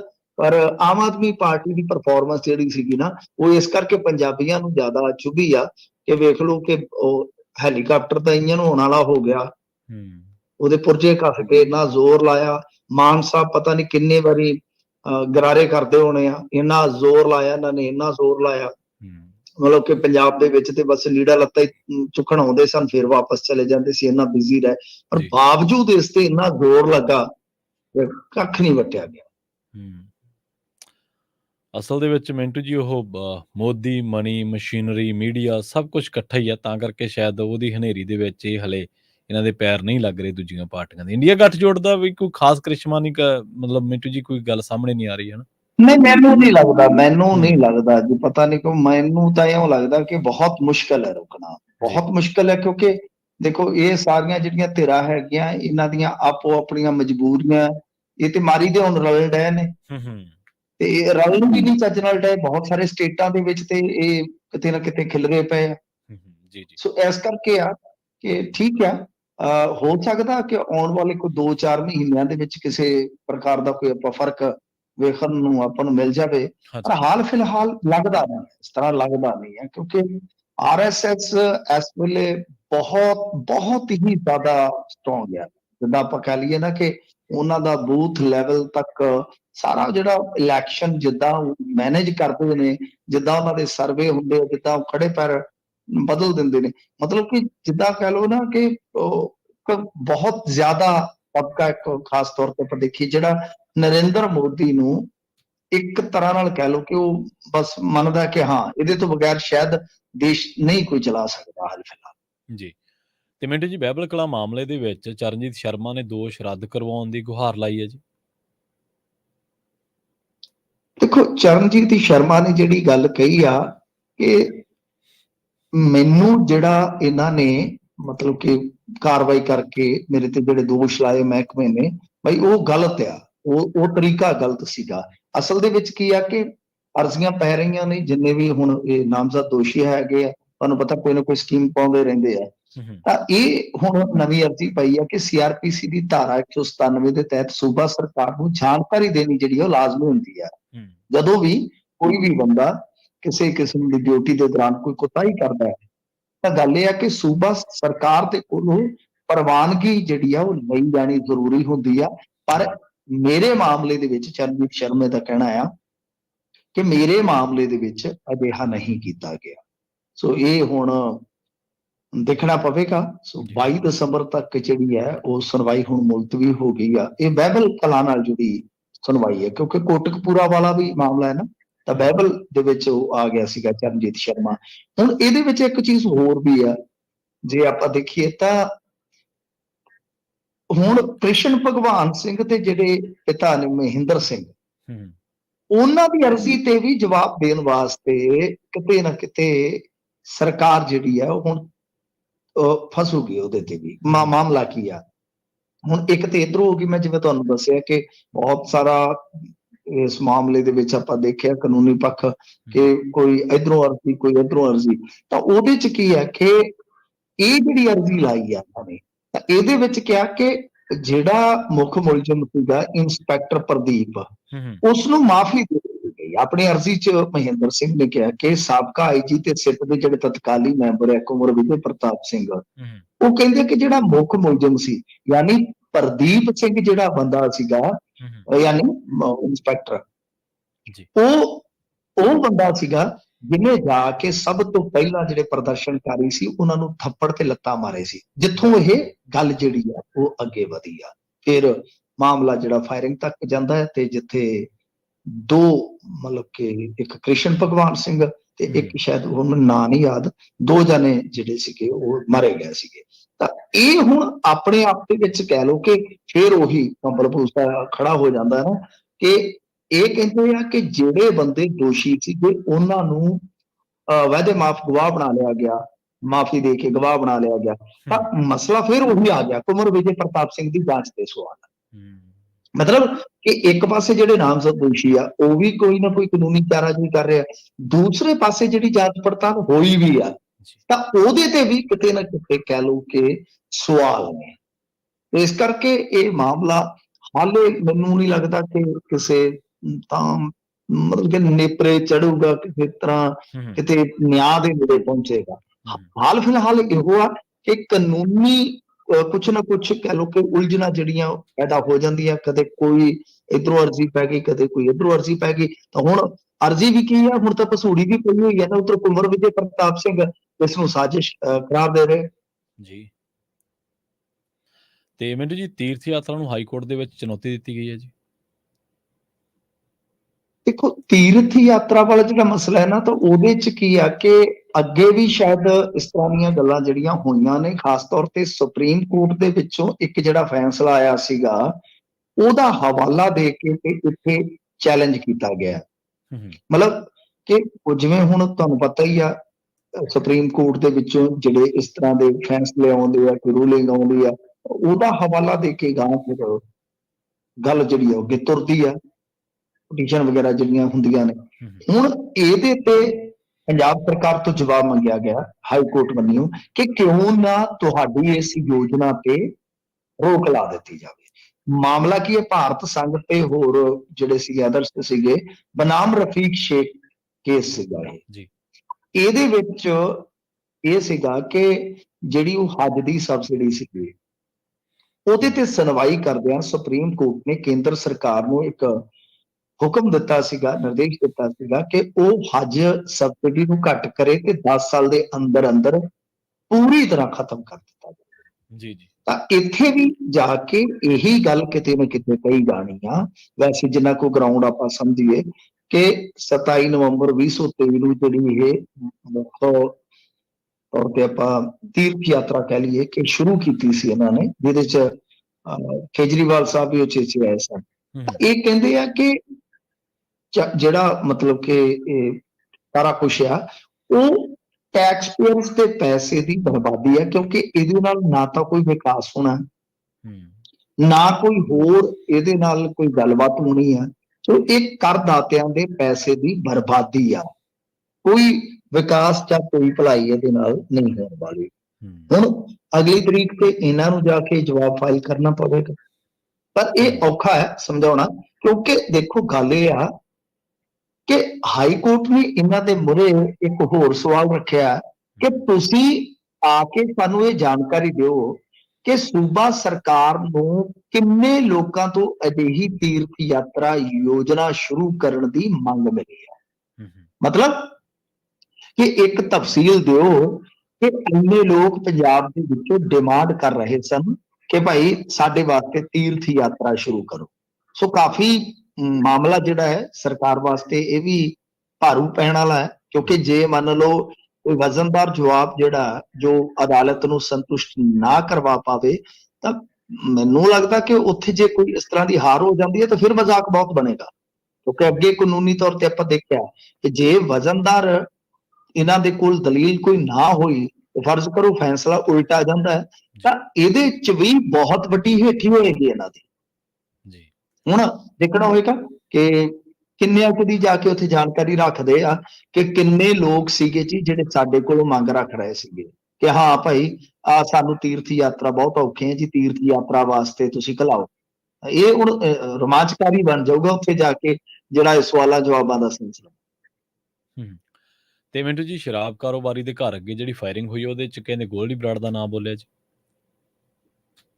ਦੇਖੋ ਕੋਈ ਆਫੀਸ਼ੀਅਲੀ ਪੁਸ਼ਟੀ ਤੇ ਹੈ ਨਹੀਂ ਜੀ। ਕਿ ਕੁਝ ਮੀਡੀਆ ਰਿਪੋਰਟਾਂ ਜਿਹੜੀਆਂ ਨੇ ਉਹ ਇਹ ਦਾਵਾ ਕਰ ਰਹੀਆਂ ਨੇ, ਪਰ ਆਪਾਂ ਨਹੀਂ ਕਹਿ ਸਕਦੇ ਕਿ ਕਿੰਨੇ ਕਰਵਾਈ ਹੈ ਕਿੰਨੇ ਨਹੀਂ ਕਰਵਾਈ। ਪਰ ਇਹ ਸ਼ਰਾਬ ਦਾ ਕਾਰੋਬਾਰੀ ਪੰਜਾਬ ਦਾ ਹੀ ਕਾਰੋਬਾਰੀ ਆ, ਮਲਹੋਤਰਾ ਜੀ, ਦੀਪ ਮਲਹੋਤਰਾ। ਤਾਂ ਤੁਹਾਨੂੰ ਪਤਾ ਹੀ ਆ ਕਿ ਦੀਪ ਮਲਹੋਤਰਾ ਸਾਹਿਬ ਜਿਹੜੇ ਆ ਉਹ ਅਕਾਲੀ ਦਲ ਯਾਨੀ ਪੰਥਕ ਪਾਰਟੀ ਦੇ ਸ਼ਰਾਬ ਕਾਰੋਬਾਰੀ ਹੋਣ ਦੇ ਬਾਵਜੂਦ ਵਿਧਾਇਕ ਵੀ ਰਹੇ। ਉਸ ਤੋਂ ਬਾਅਦ ਫਿਰ ਇਹਨਾਂ ਦਾ ਮੁੰਡਾ ਜਿਹੜਾ ਉਹ ਆਮ ਆਦਮੀ ਪਾਰਟੀ ਦੇ ਨੇੜੂ ਹੋ ਗਿਆ ਤੇ ਫਿਰ ਉਹਦੀ ਗ੍ਰਿਫਤਾਰੀ ਵੀ ਹੋਈ ਪਿੱਛੇ ਜੇ। ਇਹਨਾਂ ਦੇ ਇੱਥੇ ਕਈ ਟਿਕਾਣਿਆਂ ਤੇ ਰੇਡਾਂ ਪਈਆਂ। ਇਸ ਤੋਂ ਪਹਿਲਾਂ ਪੰਜਾਬ ਦੇ ਵਿੱਚ ਕੁਝ ਠੇਕਿਆਂ ਤੇ ਅੱਗ ਵੀ ਲੱਗੀ ਸੀਗੀ, 1-2 ਠੇਕਿਆਂ ਨੂੰ ਜਲਾਇਆ ਵੀ ਗਿਆ ਸੀਗਾ। ਤਾਂ ਇਹ ਸਾਰੀਆਂ ਜਿਹੜੀਆਂ ਕੜੀਆਂ ਜੁੜਦੀਆਂ ਨੇ ਤਾਂ ਉਹਦਾ ਇੱਕ ਸਿੱਟਾ ਨਿਕਲਦਾ ਹੈ ਕਿ ਬੀਤੀ ਰਾਤ ਦਿੱਲੀ ਸਥਿਤ ਜੋ ਫਾਇਰਿੰਗ ਹੋਈ ਆ ਮਲਹੋਤਰਾ ਦੇ ਘਰ ਦੇ ਬਾਹਰ 2 ਜਣਿਆਂ ਨੇ ਕੀਤੀ ਆ, ਕਿ ਉਹਦੇ ਚ ਕਿਤੇ ਨਾ ਕਿਤੇ ਫਿਰ ਇਹ ਕਨੈਕਸ਼ਨ ਤੇ ਜਾਂਦਾ ਹੈ। ਕਿਉਂਕਿ ਦੇਖੋ ਹੁਸ਼ਿਆਰਪੁਰ ਸਾਈਡ ਜਾਂ ਗੁਰਦੁਆਬੇ ਵਾਲੀ ਸਾਈਡ ਉਧਰ ਵੀ ਇਹਨਾਂ ਦਾ ਕਾਰੋਬਾਰ ਹੈਗਾ। ਉੱਥੋਂ ਅੱਗੇ ਗੱਲ ਕੁਝ ਕੁ ਹਫ਼ਤੇ ਪਹਿਲਾਂ ਨਿਕਲੀ ਸੀਗੀ ਕਿ ਬਹੁਤ ਜ਼ਿਆਦਾ ਧਮਕੀਆਂ ਵਗੈਰਾ ਹੈ। ਉੱਥੇ 3 ਸਾਲ ਪਹਿਲਾਂ ਵੀ ਅਜਿਹਾ ਹੋਇਆ। ਮਤਲਬ ਇਹ ਹੁਣ ਸਪਸ਼ਟ ਆ, ਇਹਦੇ ਵਿੱਚ ਕੋਈ ਸ਼ੱਕ ਨਹੀਂ, ਕੋਈ ਦੋ ਰਾਏ ਨਹੀਂ ਹੈ, ਕਿਉਂਕਿ ਹਰਿਆਣੇ ਤੋਂ ਵੀ ਇੱਕ ਸ਼ਰਾਬ ਕਾਰੋਬਾਰੀ ਦਾ ਮੈਨੂੰ ਪਤਾ ਆ ਕਿ ਜਿੰਨੇ ਸਿੱਧਾ ਹੀ ਕਿਹਾ ਸੀਗਾ, ਉਹਦੇ ਤੇ ਫਾਇਰਿੰਗ ਵੀ ਹੋਈ ਬਾਅਦ ਦੇ ਵਿੱਚ, ਉਹਨੇ ਸਿੱਧਾ ਹੀ ਕਿਹਾ ਸੀਗਾ ਕਿ ਮੈਨੂੰ ਤਾਂ ਫੋਨ ਕਰਕੇ ਇਹੋ ਗੱਲ ਕਹੀ ਉਹਨਾਂ ਨੇ ਕਿ ਫਲਾਣਾ ਜਿਹੜਾ ਤੇਰਾ ਲਿਕਰ ਸਟੋਰ ਹੈ ਟਿਕਾਣੇ ਦਾ, ਉਹਨੂੰ ਬਾਈ ਤੂੰ ਛੱਡ ਦੇ, ਉਹ ਅਸੀਂ ਲੈਣਾ ਜਗ੍ਹਾ ਬਣਾਉਣਾ। ਮਤਲਬ ਕਿ ਸਿੱਧੇ ਤੌਰ ਤੇ। ਤਾਂ ਹੁਣ ਜਿਹੜੇ ਇਸ ਤਰ੍ਹਾਂ ਦੇ ਗੈਂਗਸਟਰ ਨੇ, ਗਰੋਹਬਾਜ਼ ਨੇ, ਜਿਹੜੇ ਬਾਹਰ ਬੈਠੇ ਆ ਜਾਂ ਇੱਥੇ ਵੀ ਆ, ਤਾਂ ਉਹਨਾਂ ਦਾ ਕਿਤੇ ਨਾ ਕਿਤੇ ਝੁਕਾਅ ਜਿਹੜਾ ਉਹ ਸ਼ਰਾਬ ਦੇ ਕਾਰੋਬਾਰ ਤੇ ਵੀ ਹੈ। ਕਿਉਂਕਿ ਇਨਵੈਸਟਮੈਂਟ ਜਿਹੜੀ ਆ ਉਹ ਬਹੁਤ ਆਸਾਨੀ ਨਾਲ ਹੋ ਜਾਂਦੀ ਹੈ, ਕਮਾਈ ਵਾਲਾ ਸੌਦਾ ਹੈ। ਇਹਨੂੰ ਹੁਣ ਜੋੜਿਆ ਤਾਂ ਜਾ ਰਿਹਾ ਕਿ ਇਹ ਘਟਨਾ ਜਿਹੜੀ ਆ ਉਹ ਸ਼ਾਇਦ ਇਸ ਕਰਕੇ ਹੋਈ ਆ। ਹਾਲਾਂਕਿ ਮਲਹੋਤਰਾ ਸਾਹਿਬ ਹੁਣ ਗਾਂ ਕਿੱਧਰ ਨੂੰ ਜਾਂਦੇ ਸਿਆਸੀ ਤੌਰ ਤੇ ਤਾਂ ਪਤਾ ਨਹੀਂ ਹੈ, ਪਰ ਮੈਨੂੰ ਲੱਗਦਾ ਜਿਸ ਤਰ੍ਹਾਂ ਦੇ ਰਿਜ਼ਲਟ ਆ ਰਹੇ ਆ, ਕੋਈ ਪਤਾ ਨਹੀਂ ਗੱਡੀ ਦਾ ਗੇਅਰ ਗਾਂ ਨੂੰ ਪੈ ਜਾਵੇ, ਭਾਜਪਾ ਭੁਜਪਾ ਨੂੰ, ਕਾਰੋਬਾਰੀਆਂ ਦਾ ਕੀ ਆ। ਪਰ ਇਸ ਘਟਨਾ ਦਾ ਮਤਲਬ ਸਪਸ਼ਟ ਤੌਰ ਤੇ ਤਾਂ ਨਹੀਂ, ਪਰ ਫਿਰ ਵੀ ਕਿਤੇ ਨਾ ਕਿਤੇ ਅੰਦਾਜ਼ਾ ਇਹੋ ਹੀ ਲਾਇਆ ਜਾ ਰਿਹਾ ਕਿ ਲਿੰਕ ਜਿਹੜਾ ਜੁੜਦਾ ਹੈ ਉਹ ਇਹਨਾਂ ਚੀਜ਼ਾਂ ਦੇ ਨਾਲ ਹੀ ਜੁੜ ਸਕਦਾ। ਬਾਕੀ ਕੋਈ ਅਧਿਕਾਰਤ ਤੌਰ ਤੇ ਇਹਨਾਂ ਵੱਲੋਂ ਵੀ ਟਿੱਪਣੀ ਜਿਹੜੀ ਆ ਹੁਣ ਤੱਕ ਨਹੀਂ ਆਈ। ਜੀ, ਤੇ ਮਿੰਟੂ ਜੀ, ਪੰਜਾਬ ਨੇ 1 ਸਾਲ ਦੇ ਵਿੱਚ ਹਜ਼ਾਰਾਂ ਕਰੋੜਾਂ ਰੁਪਏ ਦੀ ਬਿਜਲੀ ਖਰੀਦੀ ਹੈ ਜੀ। ਦੇਖੋ ਖਰੀਦਣੀ ਪਵੇਗੀ ਨਾ, ਕਿਉਂਕਿ ਆਪ ਦੀ ਜਿਹੜੀ ਪੈਦਾਵਾਰ ਹੈ ਉਹ ਤਾਂ ਬਹੁਤ ਥੋੜੀ ਆ, ਪਾਵਰਕਾਮ ਦੀ ਤਾਂ ਬਹੁਤ ਥੋੜੀ ਆ ਨਾ, ਤੇ ਜ਼ਰੂਰਤ ਪੈਂਦੀ ਆ ਕਿਤੇ ਸ਼ਾਇਦ 15,000 ਮੈਗਾਵਾਟ ਦੀ ਇਹਨਾਂ ਨੇ ਡਿਮਾਂਡ ਪੂਰੀ ਕੀਤੀ ਸੀ ਇੱਕ ਦਿਨ ਚ। ਤੇ ਆਪ ਦੀ ਸਾਡੀ ਜਿਹੜੀ ਹੈਗੇ ਉਹ ਤਾਂ ਹੁਣ ਤੁਹਾਨੂੰ ਮੈਂ ਕੀ ਦੱਸਾਂ, ਆ ਜਿਹੜਾ ਲਹਿਰੇ ਵਾਲਾ ਥਰਮਲ ਹੈ ਉਹ ਤੇ ਕਈ ਮਹੀਨਿਆਂ ਤੋਂ ਬੰਦ ਪਿਆ। ਤੇ ਬੰਦ ਪਤਾ ਕਦੋਂ ਪਿਆ? ਕਿਉਂਕਿ ਅੱਗੇ ਕੰਪਨੀਆਂ ਵਧੀਆ ਠੇਕਾ ਲੈਂਦੀਆਂ ਸੀਗੀਆਂ, ਉਹ ਸਾਰਾ ਜਿਹੜਾ ਰੱਖ ਰਖਾ ਦਾ ਇਹਨਾਂ ਨੇ ਚੱਕ ਕੇ ਤੇ ਜਿਹੜੇ ਗੈਰ ਤਜਰਬੇਕਾਰ ਜੇ ਬੰਦੇ ਸੀ ਵੀ ਪੈਸਾ ਘੱਟ ਖਰਚ ਆਵੇ, ਉਹਨਾਂ ਨੂੰ ਦੇ ਦਿੱਤਾ ਤੇ ਉਹ ਬੇੜਾ ਬਹਿ ਗਿਆ। ਸੋ ਗੱਲ ਇਹ ਆ ਕਿ ਜਿਹੜਾ ਹੁਣ ਸਾਰਾ ਲੇਖਾ ਜੋਖਾ ਹੋਇਆ, 17,561 ਕਰੋੜ ਰੁਪਏ ਦੀ ਬਿਜਲੀ ਜਿਹੜੀ ਬਾਹਰੋਂ ਖਰੀਦੀ ਗਈ ਆ, ਹਿਸਾਬ ਲਾ ਲਓ 17,561 ਕਰੋੜ ਦੀ। ਤਾਂ ਜਿਹੜੀ 20,000 ਕਰੋੜ ਦੀ ਸਬਸਿਡੀ ਬਣਦੀ ਆ, 20-22,000 ਕਰੋੜ ਦੀ, ਤਾਂ ਉਹ ਤਾਂ ਮੈਨੂੰ ਲੱਗਦਾ ਕਿ ਪਾਵਰਕਾਮ ਦੀ ਮਸਾ ਲਾਈਟ ਹੀ ਪੂਰੀ ਆਉਂਦੀ ਹੈ ਜਿਹੜੀ ਬਾਹਰੋਂ ਖਰੀਦੀ ਜਾਂਦੀ ਹੈ। ਹੁਣ ਗੱਲ ਇਹ ਆ ਕਿ ਅਗਲੇ ਕੋਈ 5-7 ਸਾਲ ਤੱਕ ਸ਼ਾਇਦ ਤਸਵੀਰ ਬਦਲ ਜਾਵੇਗੀ, ਕਿਉਂਕਿ ਇਹਨਾਂ ਨੇ ਸਮਝੌਤੇ ਵਗੈਰਾ ਕੀਤੇ ਨੇ ਜਾਂ ਕੁਛ ਹੋਰ ਜਿਹੜੀ ਸੂਰਜੀ ਊਰਜਾ ਵਗੈਰਾ ਉਧਰ ਵਸੀਲੇ ਹੀਲੇ ਹੋ ਜਾਣਗੇ। ਨਹੀਂ ਤਾਂ ਜੇ ਇਹੀ ਰਫਤਾਰ ਰਹੀ ਤਾਂ ਬਹੁਤ ਜ਼ਿਆਦਾ ਬਿੱਲ ਬਣਦਾ, ਤੁਹਾਡੇ ਸਾਹਮਣੇ ਹੀ 1 ਸਾਲ ਦਾ ਲੋਕ ਕਹਿ ਦਿੰਦੇ ਆ ਕਿ ਮੁਫਤ ਬਿਜਲੀ, ਇਹ ਮੁਫਤ ਬਿਜਲੀ ਨਹੀਂ ਹੈਗੀ। ਆ ਤੁਹਾਡੇ ਸਾਹਮਣੇ ਆ ਬਿੱਲ। ਹੁਣ ਕਿਸੇ ਨੂੰ ਦੱਸੀਏ ਕਿ ਇੰਨੇ ਦੀ ਆਈ ਆ, ਤੇ ਉਹਦੇ ਵਾਸਤੇ ਸਰਕਾਰ ਨੇ ਪੈਸੇ ਜਿਹੜੇ ਆ ਇਹਨਾਂ ਨੂੰ ਦੇਣੇ ਆ, ਮਹਿਕਮੇ ਵਾਲਿਆਂ ਨੂੰ, ਤੇ ਤਦ ਹੀ ਉਹ ਬਿਜਲੀ ਖਰੀਦ ਕੇ ਤੁਹਾਨੂੰ ਦੇਣਗੇ ਨਾ। ਜੇ ਉਹਨਾਂ ਦੇ ਕੋਲ ਪੈਸਾ ਨਾ ਹੋਇਆ ਤੇ ਫਿਰ ਉਹ ਕਿੱਥੋਂ ਖਰੀਦਣਗੇ। ਬਾਕੀ ਗੱਲ ਇਹ ਆ ਕਿ ਸਾਡਾ ਜਿਹੜਾ ਇੱਥੇ ਜਿੰਨਾ ਵੀ ਉਤਪਾਦਨ ਹੈਗਾ ਕਪੈਸਿਟੀ ਦੇ ਨਾਲ ਕਦੇ ਹੁੰਦਾ ਹੀ ਨਹੀਂਗਾ। ਜਿੰਨੀ ਫੁੱਲ ਕਪੈਸਿਟੀ ਹੈ ਨਾ ਸਾਡਾ ਜਿਹੜਾ ਆਪਣਾ ਘਰੇਲੂ ਉਤਪਾਦਨ ਹੈ, ਉਹ ਤਕਰੀਬਨ 5,500 ਮੈਗਾਵਾਟ ਹੈ। ਤੇ ਐਤਕੀ ਕਦੇ ਵੀ 5,500 ਮੈਗਾਵਾਟ ਜਿਹੜਾ ਹੈ ਨਾ, ਉਹ ਮੈਨੂੰ ਨਹੀਂ ਲੱਗਦਾ ਕਿ ਉੱਥੋਂ ਤੱਕ ਪਹੁੰਚਿਆ। ਸੋ ਇਹ ਚੀਜ਼ ਹੈ ਕਿ ਜਿਹੜਾ 5,500-6,000 ਮੈਗਾਵਾਟ ਦਾ ਉਤਪਾਦਨ ਹੈ ਸਾਡਾ, ਇਹਨੂੰ ਇੱਕ ਤੇ ਹੋਰ ਵਧਾਉਣ ਦੀ ਜ਼ਰੂਰਤ ਹੈ। ਘੱਟੋ ਘੱਟ 7-8 ਤੱਕ ਲੈ ਜਾਣ ਤੇ ਬਿਹਤਰ ਹੈ, ਤਾਂ ਕਿ ਉਹ ਜਿਹੜੀ ਬਿਜਲੀ ਉਧਰੋਂ ਖਰੀਦਣੀ ਆ ਉਹਦੇ ਚ ਕਟੌਤੀ ਹੋਏਗੀ। ਤੇ ਦੂਸਰੀ ਗੱਲ ਇਹ ਹੈ ਨਾ ਕਿ ਹੁਣ ਜਿਸ ਤਰ੍ਹਾਂ ਦਾ ਮਾਹੌਲ ਬਣ ਰਿਹਾ ਗਾਂ, ਤੁਸੀਂ ਜਿਹੜੇ ਹੈਗੇ ਆ ਕੋਲੇ ਨਾਲ ਚੱਲਣ ਵਾਲੇ ਥਰਮਲ, ਇਹ ਵੀ ਨਹੀਂ ਜ਼ਿਆਦਾ ਲਾ ਸਕਦੇ। ਪ੍ਰਦੂਸ਼ਣ ਪ੍ਰਦਾਸ਼ਨ ਵਾਲਾ ਮਸਲਾ ਬਹੁਤ ਵੱਡਾ ਹੈ ਨਾ। ਪੈਰਿਸ ਡੀਲ ਦੇ ਮੁਤਾਬਕ ਇੰਡੀਆ ਨੇ ਉਹ ਸਾਰੀਆਂ ਚੀਜ਼ਾਂ ਕਰਨੀਆਂ ਨੇ। ਇਸ ਕਰਕੇ ਪੰਜਾਬ ਸਰਕਾਰ ਵਾਸਤੇ ਇਹ ਦੋਹਰਾ ਚਿੰਤਾ ਦਾ ਸਬਬ ਹੈ ਕਿ ਇੱਕ ਤੇ ਹੈ ਕਿ ਸਬਸਿਡੀ ਦਾ ਹੁਣ ਬਿੱਲ ਹਰੇਕ ਸਾਲ ਵੱਧਦਾ ਜਾਏਗਾ, ਤੇ ਦੂਸਰਾ ਇਹ ਹੈ ਕਿ ਜਿਹੜਾ ਆਹ ਡਿਮਾਂਡ ਐਂਡ ਸਪਲਾਈ ਦਾ ਜਿਹੜਾ ਵਿੱਚ ਖੱਪਾ ਹੈ ਉਹਨੂੰ ਕਿਵੇਂ ਭਰਿਆ ਜਾਵੇ। ਦੋਏ ਚੀਜ਼ਾਂ ਨੇ ਕਿ ਇੱਕ ਤਾਂ ਪੈਸਾ ਚਾਹੀਦਾ ਉਹਦੇ ਵਾਸਤੇ, ਇੱਕ ਜਿਹੜਾ ਤੁਹਾਡਾ ਉਤਪਾਦਨ ਆ ਉਹ ਕਿਵੇਂ ਵਧੇ, ਇਹ ਵੀ ਇੱਕ ਸਵਾਲ ਹੈ। ਪਰ ਮੈਂ ਤੁਹਾਨੂੰ ਦੱਸਿਆ ਕਿ ਹੋ ਸਕਦਾ 2-4 ਸਾਲਾਂ ਬਾਅਦ 5 ਸਾਲਾਂ ਬਾਅਦ ਤਸਵੀਰ ਬਦਲਣੀ ਸ਼ੁਰੂ ਹੋ ਜਾਵੇ। ਪਰ ਹਾਲ ਫਿਲਹਾਲ ਪੰਜਾਬ ਨੂੰ ਇਹ ਲੰਮਾ ਚੌੜਾ ਬਿੱਲ ਜਿਹੜਾ ਉਤਾਰਨਾ ਹੀ ਪਊਗਾ ਜੀ। ਤੇ ਮਿੰਟੂ ਜੀ, ਗੱਲ ਕਰੀਏ ਆਪਾਂ ਰਾਜੋਆਣਾ ਦੀ। ਰਾਜੋਆਣਾ ਨੂੰ ਸ਼੍ਰੋਮਣੀ ਕਮੇਟੀ ਪ੍ਰਧਾਨ ਨੇ ਚਿੱਠੀ ਲਿਖੀ ਹੈ ਜੀ। ਦੇਖੋ, ਅੱਜ ਗਏ ਸਨ ਅਕਾਲੀ ਦਲ ਦੇ ਵਫਦ ਦੇ ਰੂਪ ਦੇ ਵਿੱਚ ਮਜੀਠੀਆ, ਵਲਟੋਆ ਇਤਿਆਦਿਕ ਹੋਰ ਵੀ ਸੱਜਣ ਸੀਗੇ, ਪਰ ਇਹਨਾਂ ਨੂੰ ਮਿਲ ਨਹੀਂ ਦਿੱਤਾ ਗਿਆ। ਇਹਨਾਂ ਨੇ ਕਿਹਾ ਕਿ ਸਾਡੇ ਕੋਲ ਪਰਮਿਸ਼ਨ ਆ। ਸਰਕਾਰ ਨੇ ਸਾਫ਼ ਕੀਤਾ ਕਿ ਕੋਈ ਪਰਮਿਸ਼ਨ ਅਸੀਂ ਦਿੱਤੀ ਨਹੀਂ ਹੈ, ਬਸ ਸਮਰੱਥ ਅਧਿਕਾਰੀ ਨੂੰ ਆਪਣੀ ਸਮਰੱਥਾ ਅਨੁਸਾਰ ਫੈਸਲਾ ਲੈਣ ਦੀ ਤਾਕੀਦ ਹੋਈ ਸੀ। ਤਾਂ ਕਹਿਣ ਦਾ ਭਾਵ ਇਹ ਆ ਕਿ ਇਹ ਸਾਰਾ ਮਾਮਲਾ ਜਿਹੜਾ ਉਹ ਅੱਜ ਭਖਦਾ ਰਿਹਾ। ਫਿਰ ਉਸ ਤੋਂ ਬਾਅਦ ਹੁਣ ਹਰਵਿੰਦਰ ਸਿੰਘ ਧਾਮੀ ਹੋਰਾਂ ਨੇ, ਜਿਹੜੇ ਪ੍ਰਧਾਨ ਹੈ ਐਸਜੀਪੀਸੀ ਦੇ, ਉਹਨਾਂ ਨੇ ਇੱਕ ਪੱਤਰ ਲਿਖਿਆ ਕਿ 5 ਦਸੰਬਰ 2023 ਤੋਂ ਜਿਹੜੀ ਭੁੱਖ ਹੜਤਾਲ ਸ਼ੁਰੂ ਕਰਨੀ ਹੈ ਬਲਵੰਤ ਸਿੰਘ ਰਾਜੋਆਣਾ ਨੇ, ਕਿ ਉਹ ਨਾ ਕੀਤੀ ਜਾਵੇ। ਵੈਸੇ ਇਹ ਪਹਿਲਾਂ ਵੀ ਕਹਿ ਚੁੱਕੇ ਆ ਕਿ ਸਿੱਖੀਜ਼ਮ ਦੇ ਵਿੱਚ ਭੁੱਖ ਹੜਤਾਲ ਜਿਹੜੀ ਆ ਉਹ ਨਹੀਂ, ਮਤਲਬ ਕਿ ਉਹ ਕਿਤੇ ਵੀ ਨਹੀਂ ਠਹਿਰਦੀ, ਕਿਤੇ ਵੀ ਉਹ ਜਿਹੜੀ ਆ ਉਹ ਸਹੀ ਨਹੀਂ ਹੈਗੀ। ਅੱਗੇ ਵੀ ਇਹਨਾਂ ਨੇ ਸਪਸ਼ਟ ਕੀਤਾ।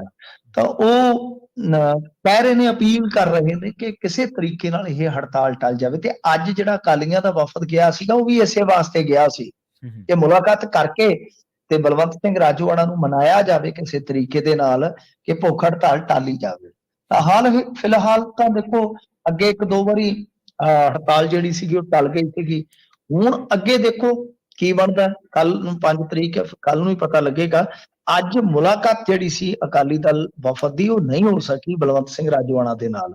ਬਾਕੀ ਭੁੱਖ ਹੜਤਾਲ ਦੇਖੋ, ਇਹ ਤਾਂ ਹੁਣ ਚਲੋ ਇਹ ਆਪਦਾ ਧਾਰਮਿਕ ਪੱਤਾ, ਜਿੱਦਾਂ ਕਹਿ ਲਓ ਕਿ ਜੋ ਵੀ ਹੈ ਉਹ ਧਾਰਮਿਕ ਲੀਡਰਾਂ ਨੇ ਖੇਡਣਾ ਹੀ ਹੁੰਦਾ ਹੈ। ਪਰ ਅਸਲ ਦੇ ਵਿੱਚ ਕੀ ਹੈ ਕਿ ਜੇਲ੍ਹ ਦੇ ਅੰਦਰ ਇਹ ਚੀਜ਼ ਆਮ ਹੀ ਹੁੰਦੀ ਹੈ ਭੁੱਖ ਹੜਤਾਲ ਕਰਦੇ, ਕਿਉਂਕਿ ਉੱਥੇ ਹੋਰ ਕੋਈ ਹਿੱਲਾ ਵਸੀਲਾ ਹੁੰਦਾ ਨਹੀਂ ਹੈ। ਤਾਂ ਉੱਥੇ ਕਈ ਵਾਰ ਸਮੂਹਿਕ ਤੌਰ ਤੇ ਸਾਰੀ ਜੇਲ੍ਹ ਵੀ ਰੋਟੀ ਛੱਡ ਦਿੰਦੀ ਹੈ, ਸਾਰੀ ਬੈਰਕ ਵੀ ਰੋਟੀ ਛੱਡ ਦਿੰਦੀ ਹੈ। ਰੋਟੀ ਛੱਡਣ ਤੋਂ ਭਾਵ ਕਿ ਰੋਟੀ ਫੜਦੇ ਨਹੀਂ, ਭੁੱਖ ਹੜਤਾਲ ਤੇ ਚਲੇ ਜਾਂਦੇ ਆ। ਉਹ ਫਿਰ ਗੱਲ ਬਹੁਤ ਹਾਈ ਲੈਵਲ ਤੱਕ ਜਾਂਦੀ ਆ। ਸੋ ਮਸਲਾ ਇਹ ਹੈ ਕਿ ਬਹੁਤਾ ਕੁਝ ਬਚਦਾ ਨਹੀਂ ਉੱਥੇ ਕੈਦੀ ਕੋਲ। ਉਹਨੇ ਜੇ ਕੋਈ ਆਪਣੀ ਗੱਲ ਜਾਂ ਕੋਈ ਜ਼ਿਆਦਤੀ ਦੇ ਵਿਰੋਧ ਦੇ ਵਿੱਚ ਕੋਈ ਉਹਨੇ ਪ੍ਰਦਰਸ਼ਨ ਕਰਨਾ ਤਾਂ ਉਹਦੇ ਕੋਲ ਇਹੀ ਇੱਕ ਹੱਕ ਹੁੰਦਾ ਉੱਥੇ, ਜਾਂ ਇਹੀ ਉਹਦੇ ਕੋਲ ਇੱਕ ਵਸੀਲਾ ਹੁੰਦਾ, ਹੋਰ ਤੇ ਕਰਨਾ ਕੀ ਆ। ਸੋ ਦੇਖਦੇ ਆ ਕਿ ਕੀ ਬਣਦਾ। ਪਰ ਮਸਲਾ ਇਹ ਹੈ ਕਿ ਬਲਵੰਤ ਸਿੰਘ ਰਾਜੋਆਣਾ ਕਹਿੰਦਾ ਕਿ ਜਾਂ ਤੇ ਨਿਬੇੜਾ ਕਰਵਾ ਦਿਓ ਤੇ ਜਾਂ ਚੁੱਪਚਾਪ ਉਹਨੂੰ ਮੈਨੂੰ ਚੜ੍ਹਨ ਦਿਓ ਫਾਂਸੀ ਤੇ, ਕਿਉਂਕਿ ਇੱਥੇ ਇਸ ਕੋਠੜੀ ਦੇ ਵਿੱਚ ਵੀ ਰੋਲ ਕੇ ਹੁਣ ਕਿੰਨਾ ਕੁ ਚਿਰ ਮਰੀ ਜਾਵੇ ਕੋਈ। ਸੋ ਇਹ ਆ। ਤਾਂ ਹੁਣ ਅਕਾਲੀ ਦਲ ਤੇ ਐਸਜੀਪੀਸੀ ਜਿਹੜਾ ਹੈ ਉਹ ਚਾਹੁੰਦੇ ਆ ਕਿ ਇਹ ਭੁੱਖ ਹੜਤਾਲ ਟਲ ਜਾਵੇ, ਪਰ ਸਵੇਰੇ ਪਤਾ ਲੱਗੂਗਾ ਕਿ ਕੀ ਕੋਈ ਭੁੱਖ ਹੜਤਾਲ ਦਾ ਫੇਰ ਕੋਈ ਟਾਲਾ ਹੁੰਦਾ ਜਾਂ ਰੱਖੀ ਜਾਂਦੀ। ਜੀ ਜੀ, ਮਿੰਟੂ ਜੀ, ਇਹਨਾਂ ਖਾਸ ਖਬਰਾਂ ਤੇ ਖਾਸ ਜਾਣਕਾਰੀਆਂ ਦੇ ਲਈ ਤੁਹਾਡਾ ਬਹੁਤ ਬਹੁਤ ਧੰਨਵਾਦ ਜੀ। ਜੀ ਸ਼ੁਕਰੀਆ। ਪ੍ਰੋਗਰਾਮ ਖਬਰ ਤੇ ਨਜ਼ਰ ਦੇ ਪਹਿਲੇ ਹਿੱਸੇ ਦੇ ਵਿੱਚ ਆਪਣੇ ਨਾਲ ਜੁੜੇ ਸਨ ਮਿੰਟੂ ਗੁਰਸਰਗਾ ਜੀ, ਜਿਨ੍ਹਾਂ ਦੇ ਨਾਲ ਆਪਾਂ ਕਈ ਅਹਿਮ ਖਬਰਾਂ ਨੂੰ ਲੈ ਕੇ ਚਰਚਾ ਕੀਤੀ ਹੈ। ਖਬਰਾਂ ਹਾਲੇ ਹੋਰ ਵੀ ਨੇ ਜਿਨ੍ਹਾਂ ਤੇ ਚਰਚਾ ਕਰਾਂਗੇ। ਵੇਲਾ ਹੋ ਗਿਆ ਇੱਕ ਬ੍ਰੇਕ ਦੇ ਲਈ ਰੁਕਣ ਦਾ। ਜਲਦ ਵਾਪਸੀ ਇੱਕ ਸ਼ਾਰਟ ਬ੍ਰੇਕ ਤੋਂ ਬਾਅਦ। ਜੁੜੇ ਰਹੋ ਪੰਜਾਬੀ ਰੇਡੀਓ USA ਦੇ ਨਾਲ।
ਬ੍ਰੇਕ ਤੋਂ ਬਾਅਦ ਇੱਕ ਵਾਰ ਮੁੜ ਤੋਂ ਤੁਹਾਡਾ ਸਾਰਿਆਂ ਦਾ ਸਵਾਗਤ ਹੈ ਪ੍ਰੋਗਰਾਮ ਖਬਰ ਤੇ ਨਜ਼ਰ ਦੇ ਵਿੱਚ। ਤੁਸੀਂ ਜੁੜੇ ਹੋਏ ਹੋ ਪੰਜਾਬੀ ਰੇਡੀਓ ਯੂਐਸਏ ਦੇ ਨਾਲ ਤੇ ਆਪਾਂ ਰੁਖ ਕਰਦੇ ਹਾਂ ਕੁਝ ਹੋਰ ਅਹਿਮ ਖਬਰਾਂ ਦਾ। ਖਬਰ ਆ ਰਹੀ ਹੈ ਭੁੱਚੋ ਮੰਡੀ ਤੋਂ। ਭੁੱਚੋ ਮੰਡੀ ਨੇੜਲੇ ਪਿੰਡ ਦਸ਼ਮੇਸ਼ ਨਗਰ ਤੁੰਗਵਾਲੀ ਦੇ ਵਿੱਚ ਬੀਤੀ ਰਾਤ ਇੱਕ ਲੜਕੀ ਦੇ ਪਰਿਵਾਰ ਨੇ ਪ੍ਰੇਮ ਵਿਆਹ ਕਰਵਾਉਣ ਦੇ ਮਾਮਲੇ ਦੇ ਵਿੱਚ ਪੁਲਿਸ ਮੁਲਾਜ਼ਮ ਲੜਕੇ ਅਤੇ ਆਪਣੀ ਲੜਕੀ ਦਾ ਤੇਜ਼ਧਾਰ ਹਥਿਆਰਾਂ ਦੇ ਨਾਲ ਕਤਲ ਕਰ ਦਿੱਤਾ ਹੈ। ਪਤਾ ਲੱਗਿਆ ਹੈ ਕਿ ਇਹ ਜਿਹੜੀ ਕੁੜੀ ਹੈ ਇਹ ਮੁਹੱਲਾ ਕਲੀਨਿਕ ਬਠਿੰਡਾ ਦੇ ਵਿੱਚ ਸਿਹਤ ਮੁਲਾਜ਼ਮ ਸੀ। ਭੁੱਚੋ ਪੁਲਿਸ ਚੌਂਕੀ ਵੱਲੋਂ ਮੁਲਜ਼ਮਾਂ ਦੇ ਖਿਲਾਫ ਕੇਸ ਦਰਜ ਕਰ ਲਿਆ ਗਿਆ। ਚੌਂਕੀ ਇੰਚਾਰਜ ਹਰਬੰਸ ਸਿੰਘ ਨੇ ਇਹ ਗੱਲ ਦੱਸੀ ਹੈ ਕਿ ਮ੍ਰਿਤਕ ਦੇ ਭਰਾ ਸੰਦੀਪ ਸਿੰਘ ਵਾਸੀ ਤੁੰਗਵਾਲੀ ਦੇ ਬਿਆਨਾਂ ਤੇ ਕੇਸ ਦਰਜ ਕੀਤਾ ਗਿਆ। ਸੰਦੀਪ ਸਿੰਘ ਨੇ ਲਿਖਵਾਏ ਬਿਆਨ ਦੇ ਵਿੱਚ ਇਹ ਗੱਲ ਕਹੀ ਹੈ ਕਿ 4 ਸਾਲ ਪਹਿਲਾਂ ਉਹਨਾਂ ਦੇ ਵੱਡੇ ਭਰਾ ਹੌਲਦਾਰ ਜਗਮੀਤ ਸਿੰਘ ਵਾਸੀ ਦਸ਼ਮੇਸ਼ ਨਗਰ ਤੁੰਗਵਾਲੀ ਆਦਰਸ਼ ਨਗਰ ਬਠਿੰਡਾ ਨੇ ਬੇਅੰਤ ਕੌਰ ਉਰਫ ਮਣੀ ਵਾਸੀ ਦਸ਼ਮੇਸ਼ ਨਗਰ ਦੇ ਨਾਲ ਅਦਾਲਤੀ ਵਿਆਹ ਕਰਵਾਇਆ ਸੀ। ਉਸੇ ਦਿਨ ਤੋਂ ਬੇਅੰਤ ਕੌਰ ਆਪਣੇ ਪਿਤਾ ਦੇ ਘਰ ਆਪਣੇ ਪਿੰਡ ਦੇ ਵਿੱਚ ਰਹਿ ਰਹੀ ਸੀ। ਸੰਦੀਪ ਸਿੰਘ ਦੇ ਮੁਤਾਬਕ ਲੰਘੀ ਸ਼ਾਮ ਉਹ ਆਪਣੇ ਭਰਾ ਤੇ ਪਿਤਾ ਕੇਵਲ ਸਿੰਘ ਦੇ ਨਾਲ ਘਰ ਦਸ਼ਮੇਸ਼ ਨਗਰ ਤੁੰਗਵਾਲੀ ਦੇ ਵਿੱਚ ਆਇਆ ਹੋਇਆ ਸੀ ਅਤੇ ਉਹ ਤੇ ਉਸ ਦਾ ਪਿਤਾ ਘਰ ਦੀ ਸਫਾਈ ਕਰਨ ਲੱਗ ਪਏ ਅਤੇ ਦੇਰ ਸ਼ਾਮ ਜਗਮੀਤ ਸਿੰਘ ਆਪਣੀ ਕਾਰ ਤੇ ਬੇਅੰਤ ਕੌਰ ਨੂੰ ਮਿਲਣ ਦੇ ਲਈ ਚਲਾ ਗਿਆ, ਜਿੱਥੇ ਬਲਕਰਨ ਸਿੰਘ, ਕਿਰਪਾਲ ਸਿੰਘ ਅਤੇ ਹੰਸਾ ਸਿੰਘ ਵਾਸੀ ਤੁੰਗਵਾਲੀ ਨੇ ਤੇਜ਼ਧਾਰ ਹਥਿਆਰਾਂ ਦੇ ਨਾਲ ਉਸ ਦੇ ਭਰਾ ਦਾ ਕਤਲ ਕਰ ਦਿੱਤਾ। ਬੇਅੰਤ ਕੌਰ ਜਦੋਂ ਆਪਣੇ ਪਤੀ ਨੂੰ ਬਚਾਉਣ ਦੇ ਲਈ ਉਸ ਦੇ ਉੱਪਰ ਡਿੱਗੀ ਤਾਂ ਉਸ ਦਾ ਵੀ ਕਤਲ ਕਰ ਦਿੱਤਾ ਗਿਆ। ਚੌਂਕੀ ਇੰਚਾਰਜ ਹਰਬੰਸ ਸਿੰਘ ਦੇ ਮੁਤਾਬਕ ਮੁਲਜ਼ਮਾਂ ਦੇ ਖਿਲਾਫ ਧਾਰਾ 302 ਦੇ ਤਹਿਤ ਕੇਸ ਦਰਜ ਕਰਕੇ ਉਹਨਾਂ ਦੀ ਭਾਲ ਕੀਤੀ ਜਾ ਰਹੀ ਹੈ। ਗੱਲ ਕਰੀਏ ਕੈਨੇਡਾ ਦੀ। ਕੈਨੇਡਾ ਦੇ ਬਰੈਂਪਟਨ ਦੇ ਵਿੱਚ ਹਮਲੇ ਦੇ ਸਬੰਧ ਦੇ ਵਿੱਚ ਪੁਲਿਸ ਨੇ 22 ਤੋਂ ਲੈ ਕੇ 30 ਸਾਲ ਦੀ ਉਮਰ ਤੱਕ ਦੇ 4 ਪੰਜਾਬੀ ਮੂਲ ਦੇ ਨੌਜਵਾਨਾਂ ਨੂੰ ਲੱਭਣ ਦੇ ਲਈ ਜਨਤਕ ਸਹਾਇਤਾ ਦੀ ਮੰਗ ਕੀਤੀ ਹੈ। ਅਫਤਾਫ ਗਿੱਲ, ਹਰਮਨਦੀਪ ਸਿੰਘ, ਜਤਿੰਦਰ ਸਿੰਘ ਅਤੇ ਸਤਨਾਮ ਸਿੰਘ ਨੇ 8 ਸਤੰਬਰ ਨੂੰ ਮੈਕਲਫਲਿਨ ਰੋਡ ਤੇ ਰੇ ਲੌਸਨ ਬੁਲੇਵਾਰਡ ਦੇ ਵਿੱਚ ਇੱਕ ਵਿਅਕਤੀ ਨੂੰ ਕੁੱਟਿਆ ਸੀ। ਪੁਲਿਸ ਨੇ ਦੱਸਿਆ ਕਿ ਕੁੱਟਮਾਰ ਤੋਂ ਬਾਅਦ ਮੁਲਜ਼ਮ ਭੱਜ ਗਏ। ਇਹ ਚਾਰੇ ਬਰੈਂਪਟਨ ਦੇ ਵਸਨੀਕ ਦੱਸੇ ਗਏ ਨੇ। ਪੁਲਿਸ ਕਿਸੇ ਵੀ ਵਿਅਕਤੀ ਨੂੰ ਚਾਰਾਂ ਦੇ ਠਿਕਾਣਿਆਂ ਬਾਰੇ ਜਾਣਕਾਰੀ ਦੇਣ ਦੇ ਲਈ ਜਾਂਚ ਟੀਮ ਦੇ ਨਾਲ ਸੰਪਰਕ ਕਰਨ ਦੇ ਲਈ ਕਹਿ ਰਹੀ ਹੈ। ਉਧਰ ਗੱਲਬਾਤ ਕਰੀਏ ਲਾਹੌਰ ਦੀ। ਪਾਕਿਸਤਾਨ ਪੁਲਿਸ ਨੇ ਪੁਲਿਸ ਦੇ ਭੇਸ ਦੇ ਵਿੱਚ ਲਾਹੌਰ ਦੇ ਬਾਜ਼ਾਰ ਦੇ ਵਿੱਚ ਸਿੱਖ ਯਾਤਰੀਆਂ ਨੂੰ ਲੁੱਟਣ ਵਾਲੇ ਲੁਟੇਰਿਆਂ ਦੇ ਸਰਗਨੇ ਨੂੰ ਗ੍ਰਿਫਤਾਰ ਕਰਨ ਦੀ ਗੱਲ ਕਹੀ ਹੈ। ਲੁਟੇਰੇ ਭਾਰਤੀ ਸਿੱਖ ਪਰਿਵਾਰ ਤੋਂ 2.5 ਲੱਖ ਰੁਪਏ ਭਾਰਤੀ ਤੇ 1.5 ਲੱਖ ਰੁਪਏ ਪਾਕਿਸਤਾਨੀ ਰੁਪਏ ਅਤੇ ਗਹਿਣੇ ਲੁੱਟ ਕੇ ਫਰਾਰ ਹੋ ਗਏ ਸਨ। ਕਮਲਜੀਤ ਸਿੰਘ ਅਤੇ ਉਹਨਾਂ ਦੇ ਪਰਿਵਾਰਕ ਮੈਂਬਰ ਗੁਰੂ ਨਾਨਕ ਦੇਵ ਜੀ ਦੇ ਪ੍ਰਕਾਸ਼ ਪੁਰਬ ਸਮਾਗਮਾਂ ਦੇ ਵਿੱਚ ਸ਼ਾਮਲ ਹੋਣ ਦੇ ਲਈ ਭਾਰਤ ਤੋਂ ਇੱਥੇ ਪੁੱਜੇ ਸਨ। ਇਹ ਸਿੱਖ ਪਰਿਵਾਰ 29 ਨਵੰਬਰ ਨੂੰ ਲਾਹੌਰ ਦੇ ਗੁਲਬਰਗ ਇਲਾਕੇ ਦੀ ਲਿਬਰਟੀ ਮਾਰਕੀਟ ਦੇ ਵਿੱਚ ਖਰੀਦਦਾਰੀ ਕਰਨ ਗਿਆ ਸੀ। ਜਦੋਂ ਸੁਰੱਖਿਆ ਕਲੀਅਰੈਂਸ ਦੇ ਨਾਂ ਤੇ ਪੁਲਿਸ ਦੇ ਭੇਸ ਦੇ ਵਿੱਚ ਆਏ ਲੁਟੇਰਿਆਂ ਨੇ ਉਹਨਾਂ ਨੂੰ ਰੋਕਿਆ ਅਤੇ ਗਹਿਣਿਆਂ ਤੋਂ ਇਲਾਵਾ 2.5 ਲੱਖ ਰੁਪਏ ਭਾਰਤੀ ਅਤੇ 1.5 ਲੱਖ ਰੁਪਏ ਪਾਕਿਸਤਾਨੀ ਕਰੰਸੀ ਲੁੱਟ ਲਈ। ਪੁਲਿਸ ਨੇ ਦਾਅਵਾ ਕੀਤਾ ਹੈ ਕਿ ਗਿਰੋਹ ਦੇ ਸਰਗਨਾ ਅਹਿਮਦ ਰਜ਼ਾ ਨੂੰ ਗ੍ਰਿਫਤਾਰ ਕਰ ਲਿਆ ਗਿਆ। ਡੌਨ ਅਖਬਾਰ ਦੀ ਰਿਪੋਰਟ ਦੇ ਵਿੱਚ ਇਹ ਗੱਲ ਕਹੀ ਗਈ ਹੈ ਕਿ ਹੋਰ ਮੈਂਬਰਾਂ ਦੀ ਗ੍ਰਿਫਤਾਰੀ ਦੇ ਲਈ ਵੀ ਛਾਪੇ ਮਾਰੇ ਜਾ ਰਹੇ ਨੇ। ਪੰਜਾਬ ਦੇ ਨਿਗਰਾਨ ਮੁੱਖ ਮੰਤਰੀ ਮੋਹਸਿਨ ਨਕਵੀ ਨੇ ਲਾਹੌਰ ਪੁਲਿਸ ਤੋਂ ਰਿਪੋਰਟ ਮੰਗੀ ਹੈ। ਸ੍ਰੀ ਮੁਕਤਸਰ ਸਾਹਿਬ ਦੇ ਪਿੰਡ ਕਿਲਿਆਂਵਾਲੀ ਦੇ ਵਿੱਚ ਬਣੀ ਚੌਧਰੀ ਦੇਵੀ ਲਾਲ ਯਾਦਗਾਰ ਹੁਣ ਬਾਦਲ ਚੌਟਾਲਾ ਪਰਿਵਾਰ ਦੀ ਪੱਗ ਦੀ ਸਾਂਝ ਦਾ ਪ੍ਰਤੀਕ ਬਣੇਗੀ। ਮਰਹੂਮ ਪ੍ਰਕਾਸ਼ ਸਿੰਘ ਬਾਦਲ ਆਪਣੀ ਪੱਗ ਵੱਟ ਭਰਾ ਚੌਧਰੀ ਦੇਵੀ ਲਾਲ ਦੀ ਯਾਦ ਦੇ ਵਿੱਚ ਬਾਦਲ ਨੇ ਪੰਜਾਬ ਹਰਿਆਣਾ ਦੀ ਹੱਦ ਤੇ ਇੱਕ ਯਾਦਗਾਰ ਬਣਾਈ ਸੀ, ਜਿਸ ਦੇ ਵਿੱਚ ਚੌਧਰੀ ਦੇਵੀ ਲਾਲ ਦਾ ਬੁੱਤ ਲਾਇਆ ਗਿਆ। ਹੁਣ ਜਦੋਂ ਸ੍ਰੀ ਬਾਦਲ ਇਸ ਦੁਨੀਆ ਦੇ ਵਿੱਚ ਪ੍ਰਕਾਸ਼ ਸਿੰਘ ਬਾਦਲ ਨਹੀਂ ਰਹੇ ਤਾਂ ਚੌਟਾਲਾ ਪਰਿਵਾਰ ਦੀ ਚੌਥੀ ਪੀੜ੍ਹੀ ਨੇ ਵੱਡੇ ਬਾਦਲ ਦਾ ਬੁੱਤ ਵੀ ਇਸ ਯਾਦਗਾਰ ਦੇ ਨਾਲ ਸਥਾਪਿਤ ਕੀਤਾ ਹੈ। ਚੌਟਾਲਾ ਪਰਿਵਾਰ ਦੀ ਅਗਵਾਈ ਵਾਲੀ ਜਨਨਾਇਕ ਜਨਤਾ ਪਾਰਟੀ ਵੱਲੋਂ ਇਸ ਯਾਦਗਾਰ ਦੇ ਵਿੱਚ ਬੁੱਤ ਲਾਇਆ ਗਿਆ, ਜਿਸ ਤੋਂ ਬਾਅਦ 8 ਦਸੰਬਰ ਨੂੰ ਹੁਣ ਇਸ ਤੋਂ ਪਰਦਾ ਹਟਾਇਆ ਜਾਣਾ ਹੈ। 8 ਦਸੰਬਰ ਨੂੰ ਮਰਹੂਮ ਬਾਦਲ ਦਾ ਜਨਮ ਦਿਨ ਹੁੰਦਾ ਹੈ। ਜਦੋਂ ਅੱਜ ਦੀ ਸਿਆਸਤ ਦੇ ਵਿੱਚ ਇੰਨੇ ਟਕਰਾਅ ਦਿਖ ਰਹੇ ਨੇ ਤਾਂ ਦੋ ਸਿਆਸੀ ਪਰਿਵਾਰਾਂ ਦੀ ਪੁਸ਼ਤ ਦਰ ਪੁਸ਼ਤ ਚੱਲ ਰਹੀ ਸਾਂਝ ਆਪਣੇ ਆਪ ਦੇ ਵਿੱਚ ਇੱਕ ਚਰਚਾ ਦਾ ਵਿਸ਼ਾ ਉਸ ਇਲਾਕੇ ਦੇ ਵਿੱਚ ਬਣੀ ਹੋਈ ਹੈ। ਹਾਲਾਂਕਿ ਸਤਲੁਜ ਯਮੁਨਾ ਲਿੰਕ ਨਹਿਰ ਦੇ ਮਾਮਲੇ ਤੇ ਪੰਜਾਬ ਤੇ ਹਰਿਆਣਾ ਦੇ ਹਿੱਤਾਂ ਦੇ ਆਪਸੀ ਟਕਰਾਓ ਨੇ, ਪਰ ਇਸ ਦੇ ਬਾਵਜੂਦ ਚੌਟਾਲਾ ਅਤੇ ਬਾਦਲ ਪਰਿਵਾਰ ਨੇ ਸਿਆਸਤ ਨੂੰ ਲਾਂਭੇ ਕਰਕੇ ਆਪਣੀ ਦੋਸਤੀ ਨੂੰ ਕੋਈ ਆਂਚ ਨਹੀਂ ਆਉਣ ਦਿੱਤੀ। ਜਨਨਾਇਕ ਜਨਤਾ ਪਾਰਟੀ 8 ਦਸੰਬਰ ਨੂੰ ਕਿਲਿਆਂਵਾਲੀ ਦੇ ਵਿੱਚ ਪ੍ਰੋਗਰਾਮ ਵੀ ਕਰ ਰਹੀ ਹੈ। ਹਰਿਆਣਾ ਦੀ ਇਸ ਪਾਰਟੀ ਨੇ ਜੈਪੁਰ ਤੋਂ ਬਾਦਲ ਦਾ ਬੁੱਤ ਤਿਆਰ ਕਰਵਾਇਆ। ਜਦੋਂ 1977-2002 ਦੇ ਦੌਰਾਨ ਬਾਦਲ ਪੰਜਾਬ ਦੇ ਮੁੱਖ ਮੰਤਰੀ ਸਨ ਤਾਂ ਉਹਨਾਂ ਨੇ ਕਿਲਿਆਂਵਾਲੀ ਵਿਚਲੀ ਪਾਵਰਕਾਮ ਦਫ਼ਤਰ ਦੀ ਇਮਾਰਤ ਨੂੰ ਢਾਹ ਕੇ ਯਾਦਗਾਰ ਬਣਾਈ ਸੀ, ਜਿਸ ਦਾ ਉਦਘਾਟਨ ਤਤਕਾਲੀ ਪ੍ਰਧਾਨ ਮੰਤਰੀ ਅਟਲ ਬਿਹਾਰੀ ਵਾਜਪਾਈ ਨੇ 25 ਦਸੰਬਰ 2001 ਨੂੰ ਕੀਤਾ ਸੀ। ਉਸ ਵੇਲੇ ਪਾਵਰਕਾਮ ਨੇ 20 ਜੁਲਾਈ 2001 ਨੂੰ ਪੱਤਰ ਲਿਖ ਕੇ ਦਫ਼ਤਰ ਦੀ 6 ਕਨਾਲ 12 ਮਰਲੇ ਜਗ੍ਹਾ ਦਾ 42 ਲੱਖ ਰੁਪਏ ਮੁਆਵਜ਼ਾ ਵੀ ਮੰਗਿਆ ਸੀ। ਇਸ ਯਾਦਗਾਰ ਦਾ ਪਾਣੀ ਬਿਜਲੀ ਦਾ ਖਰਚਾ ਮਾਰਕੀਟ ਕਮੇਟੀ ਮਲੋਟ ਚੁੱਕਦੀ ਹੈ। ਜਦੋਂ ਪ੍ਰਕਾਸ਼ ਸਿੰਘ ਬਾਦਲ ਮੁੜ ਮੁੱਖ ਮੰਤਰੀ ਬਣੇ ਤਾਂ ਉਹਨਾਂ ਨੇ ਸਾਲ 2008 ਦੇ ਵਿੱਚ ਇਸ ਯਾਦਗਾਰ ਦੀ ਰਾਖੀ ਤੇ ਪੁਲਿਸ ਦਾ ਪਹਿਰਾ ਵੀ ਲਗਾ ਦਿੱਤਾ ਸੀ। ਉਹਨਾਂ 8 ਵਰ੍ਹਿਆਂ ਦੇ ਵਿੱਚ ਸਿਕਿਉਰਿਟੀ ਦਾ ਕਰੀਬ 3 ਕਰੋੜ ਰੁਪਏ ਖਰਚਾ ਆਇਆ। ਚੌਧਰੀ ਦੇਵੀ ਲਾਲ ਦੇ ਪੜਪੋਤੇ ਦੁਸ਼ਯੰਤ ਚੌਟਾਲਾ ਨੇ ਹੁਣ ਆਪਣੇ ਪੜਦਾਦੇ ਦੇ ਦੋਸਤ ਪ੍ਰਕਾਸ਼ ਸਿੰਘ ਬਾਦਲ ਦਾ ਬੁੱਤ ਇੱਥੇ ਲਗਾ ਕੇ ਆਪਣੇ ਪਰਿਵਾਰ ਵੱਲੋਂ ਕਰਜ਼ਾ ਉਤਾਰ ਦਿੱਤਾ ਹੈ। ਜਨਨਾਇਕ ਜਨਤਾ ਪਾਰਟੀ ਦੇ ਸੂਬਾ ਆਗੂ ਨੇ ਪ੍ਰਧਾਨ ਨਿਸ਼ਾਨ ਸਿੰਘ, ਉਹਨਾਂ ਦਾ ਕਹਿਣਾ ਹੈ ਕਿ ਚੌਧਰੀ ਦੇਵੀ ਲਾਲ ਅਤੇ ਪ੍ਰਕਾਸ਼ ਸਿੰਘ ਬਾਦਲ ਦੀ ਨਿੱਘੀ ਦੋਸਤੀ ਸੀ ਅਤੇ ਇਸ ਦੋਸਤੀ ਨੂੰ ਸ਼ਰਧਾ ਭੇਂਟ ਕਰਨ ਵਾਸਤੇ ਪਾਰਟੀ ਵੱਲੋਂ ਮਰਹੂਮ ਬਾਦਲ ਦਾ ਬੁੱਤ ਤਿਆਰ ਕਰਵਾਇਆ ਗਿਆ। ਇੱਥੇ ਵੀ ਦੱਸਦੇ ਚੱਲੀਏ ਕਿ ਪਿਛਲੇ ਦਿਨੀ ਜਦੋਂ ਪੰਜਾਬ ਦੇ ਵਿੱਚ ਮੈਂ ਪੰਜਾਬ ਬੋਲਦਾ ਹਾਂ ਬਹਿਸ ਕਰਵਾਈ ਗਈ ਸੀ, ਤਾਂ ਉਦੋਂ ਮੁੱਖ ਮੰਤਰੀ ਭਗਵੰਤ ਮਾਨ ਨੇ ਇਹਨਾਂ ਦੋਨਾਂ ਪਰਿਵਾਰਾਂ ਦੀ ਦੋਸਤੀ ਬਾਰੇ ਗੱਲ ਕਹੀ ਸੀ ਤੇ ਨਾਲ ਹੀ ਬਾਲਾਸਰ ਫਾਰਮ ਬਾਰੇ ਵੀ ਗੱਲ ਕਹੀ ਸੀ। ਉਸ ਗੱਲ ਨੂੰ ਲੈ ਕੇ, ਉਸ ਟਿੱਪਣੀ ਨੂੰ ਲੈ ਕੇ ਸੁਖਬੀਰ ਸਿੰਘ ਬਾਦਲ ਨੇ ਭਗਵੰਤ ਮਾਨ ਨੂੰ ਕਿਹਾ ਸੀਗਾ ਕਿ 10 ਦਿਨਾਂ ਦੇ ਵਿੱਚ ਉਹ ਮਾਫੀ ਮੰਗ ਲੈਣ, ਨਹੀਂ ਤਾਂ ਉਹਨਾਂ ਤੇ ਮਾਣਹਾਨੀ ਦਾ ਜਿਹੜਾ ਕੇਸ ਹੈ ਉਹ ਦਰਜ ਕੀਤਾ ਜਾਊਗਾ। ਤੇ ਨਾਲ ਹੀ ਜਿਹੜੀ ਇੱਕ ਕੈਨਾਲ, ਇੱਕ ਨਹਿਰ ਦਾ ਜ਼ਿਕਰ ਆਉਂਦਾ ਹੈ ਬਾਲਾਸਰ ਫਾਰਮ ਦੇ ਆਲੇ ਦੁਆਲੇ, ਤਾਂ ਉਸ ਨਹਿਰ ਦੇ ਬਾਬਤ ਵੀ ਉਹਨਾਂ ਨੇ ਜਿਹੜਾ ਉੱਥੋਂ ਦਾ ਨਹਿਰੀ ਮਹਿਕਮਾ ਹੈ ਉਹਦੇ ਕਾਗਜ਼ ਪੱਤਰ ਵੀ ਕੱਢ ਕੇ ਲਿਆਂਦੇ ਸਨ ਅਤੇ ਦਾਅਵਾ ਕੀਤਾ ਸੀਗਾ ਕਿ ਇਹ ਜਿਹੜੀ ਨਹਿਰ ਹੈ ਇਹ ਪਹਿਲਾਂ ਦੀ ਬਣੀ ਹੋਈ ਹੈ ਤੇ ਇਸ ਨਹਿਰ ਦੇ ਵਿੱਚ ਜਿਹੜਾ ਆਪਾਂ ਕਹਿ ਸਕਦੇ ਹਾਂ ਕਿ ਅਕਾਲੀ ਦਲ ਨੇ ਮੋਗੇ ਨਹੀਂ ਲਵਾਏ ਜਾਂ ਬਾਦਲ ਪਰਿਵਾਰ ਨੂੰ ਇਹ ਨਹਿਰ ਜਿਹੜੀ ਹੈ ਕੱਢ ਕੇ ਨਹੀਂ ਦਿੱਤੀ ਗਈ। ਸੋ ਇਸ ਤਰ੍ਹਾਂ ਦੀ ਗੱਲਬਾਤ ਚਰਚਾ ਪਹਿਲਾਂ ਵੀ ਚੱਲੀ ਸੀ। ਖੈਰ, ਇਹਨਾਂ ਦੋਨਾਂ ਪਰਿਵਾਰਾਂ ਦੀ ਸਾਂਝ ਆਪੋ ਆਪਣੇ ਜਿਹੜੇ ਇਲਾਕੇ ਨੇ ਉੱਥੇ ਉਹਨਾਂ ਦੇ ਵਿੱਚ ਤਾਂ ਚਰਚਾ ਦਾ ਵਿਸ਼ਾ ਰਹਿੰਦੀ ਹੈ, ਨਾਲ ਪੰਜਾਬ ਦੀ ਸਿਆਸਤ ਦੇ ਵਿੱਚ ਵੀ ਤੇ ਹਰਿਆਣਾ ਦੀ ਸਿਆਸਤ ਦੇ ਵਿੱਚ ਵੀ। ਇੱਥੇ ਵੀ ਗੱਲ ਆਪਾਂ ਜ਼ਿਕਰ ਕਰਦੇ ਚੱਲੀਏ ਕਿ ਹਰਿਆਣੇ ਦੇ ਵਿੱਚ ਕਿਸੇ ਸਮੇਂ ਅਕਾਲੀ ਦਲ ਦਾ ਚੰਗਾ ਆਧਾਰ ਬਣਦਾ ਸੀ, ਖਾਸ ਕਰਕੇ ਪੰਜਾਬੀ ਬੋਲਦੇ ਇਲਾਕਿਆਂ ਦੇ ਵਿੱਚ। ਉਹਨਾਂ ਦੇ ਵਿਧਾਇਕ ਜਿੱਤਦੇ ਵੀ ਰਹੇ ਤੇ ਜਿਹੜੀਆਂ ਉਰਲੇ ਇਲਾਕੇ ਨੇ, ਜਿਹੜੇ ਮੰਡੀ ਕਾਲਿਆਂ ਵਾਲੀ ਹੈ ਜਾਂ ਮੰਡੀ ਡੱਬ ਵਾਲੀ ਹੈ ਜਾਂ ਸਿਰਸਾ ਦੇ ਜਿਹੜੇ ਇਲਾਕੇ ਨੇ, ਉੱਥੇ ਅਕਾਲੀ ਦਲ ਦਾ ਖਾਸਾ ਆਧਾਰ ਹੁੰਦਾ ਸੀ। ਪਰ ਸਮਾਂ ਗੁਜ਼ਰਨ ਦੇ ਨਾਲ ਅਕਾਲੀ ਦਲ ਜਿੱਥੇ ਦੇਸ਼ ਦੀ ਰਾਜਧਾਨੀ ਦਿੱਲੀ ਦੇ ਵਿੱਚੋਂ ਆਪਣਾ ਸਿਆਸੀ ਆਧਾਰ ਗਵਾ ਚੁੱਕਿਆ, ਉੱਥੇ ਹੀ ਹਰਿਆਣੇ ਦੇ ਵਿੱਚ ਵੀ ਉਹਦਾ ਅਕਾਲੀ ਦਲ ਦਾ ਹੁਣ ਕੋਈ ਆਧਾਰ ਨਹੀਂ ਹੈ ਤੇ ਪੰਜਾਬ ਦੇ ਵਿੱਚ ਹੋ ਸਕਦਾ ਤੁਹਾਨੂੰ ਮੇਰੇ ਨਾਲੋਂ ਬਿਹਤਰ ਪਤਾ ਹੋਵੇ। ਇੱਥੇ ਆਪਾਂ ਇੱਕ ਸ਼ਾਰਟ ਬ੍ਰੇਕ ਦੇ ਲਈ ਰੁਕਦੇ ਹਾਂ। ਬ੍ਰੇਕ ਤੋਂ ਪਾਰ ਆਪਣੇ ਨਾਲ ਜੁੜਨਗੇ ਡਾਕਟਰ ਗੁਰਜੋਤ, ਜਿਹੜੇ ਕਿ ਜੋਤ ਆਯੁਰਵੈਦਿਕ ਸੈਂਟਰ ਟੋਰਾਂਟੋ ਕੈਨੇਡਾ ਦੇ ਵਿੱਚ ਚਲਾਉਂਦੇ ਨੇ। ਉਹਨਾਂ ਦੇ ਨਾਲ ਆਪਾਂ ਖਾਸ ਗੱਲਬਾਤ ਕਰਾਂਗੇ।